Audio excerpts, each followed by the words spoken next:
A vote in the Nelson Mandela Bay Metro that was supposed to see whether councillors would vote to retain the ANC mayor, Euguene Jonson, or remove her, was postponed yesterday.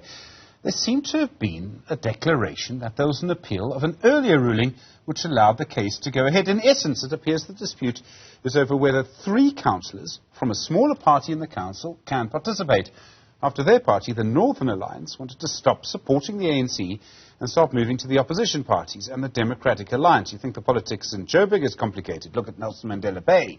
The leader of the DA in Nelson Mandela Bay is Retief Odendaal. He's in fact rather the DA mayoral candidate in Nelson Mandela Bay. In other words, if Euguene Jonson is removed, he's the person the DA and the parties which agree with it would then put in her place. He joins us now. Retief, good afternoon to you. How would you describe what happened in the Nelson Mandela Council Bay chamber yesterday? Stephen, well, never a dull moment in Nelson Mandela Bay politics, but unfortunately our residents are bearing the brunt for the shenanigans of council. Well, you know, at the end of the day, the ANC didn't pitch yesterday. They realized that if they did pitch to the council meeting, they would have been voted up. They have now become involved in this legal dispute against the Northern Alliance councillors, or a dispute within the Northern Alliance party, and they've become party to that. And unfortunately, council is now being basically run by all these court processes. The ANC is very desperate to remain in power in Nelson Mandela Bay. We have to all, after all, remember that there's a 15 billion rand budget at play here, and the ANC is not just going to roll over and hand us the city. But we do believe that, unfortunately, all these shenanigans is bringing the entire administration to a standstill, and as a result, service delivery is suffering. Do you believe there was a legitimate reason to stop this meeting from proceeding? I mean, if there was an appeal, that means the case can't continue.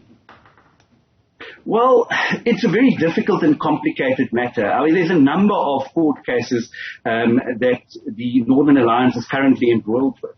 But it does seem that there's now possibly a way in which the matter can be settled out of court, as it should have been done a while ago already.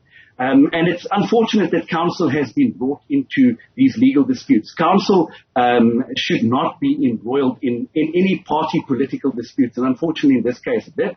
And the ANC has been using it to their advantage, and it's just been to the detriment of the city. But hopefully the matter will be resolved, and hopefully council will be able to function as per normal. And then the ANC mayor will have to await her fate when a motion of no confidence is tabled in Nelson Mandela Bay.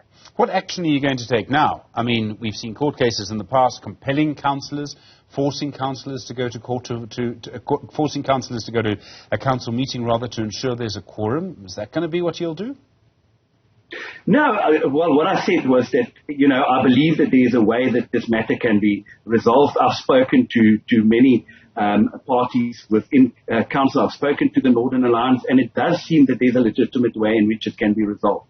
We should never allow, no political party should allow their own internal disputes to disable council and its functioning. And this is what has happened here.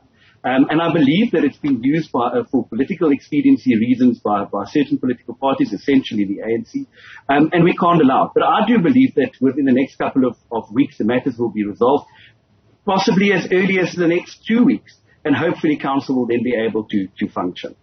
You obviously want to take over. You're already declared as the mayoral candidate, so you would be the person that the coalition, the Democratic Alliance, is the biggest partner of, would take over. If you do that, would you really be able to improve governance with such a big coalition of parties? Look at the problems the ANC has with a party that it had to deal with that now wants to do a deal with you. Can you really trust them? Well, you know, a big coalition, all coalitions sometimes have their problems. A bigger coalition will obviously have more problems.